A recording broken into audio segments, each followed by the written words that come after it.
Hey guys, welcome back to Reviews and How-Tos. I'm Tyler. Today we're going to be checking out this collapsible wagon that the manufacturer did send us to check out. As you can see, we're just using ours right now to haul my granddaughter around.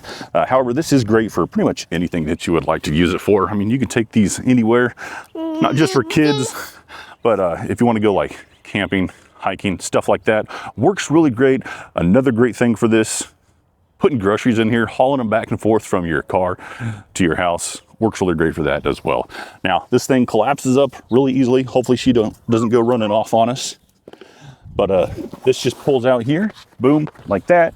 And then you have this middle piece here that pulls in and then it collapses. She's running off, don't pay attention to her. And then this folds down and then this will wrap around it to keep it nice and tidy. You also do have some brakes down here. They work really well. And as far as like getting over bumps and stuff, we've had no issues with that at all. It traverses over all this stuff, bigger bumps on the curb and everything really well also. So if you guys are interested in something like this, I highly recommend checking it out. And before she goes running into the street, I'm gonna go grab her. So y'all have a good day.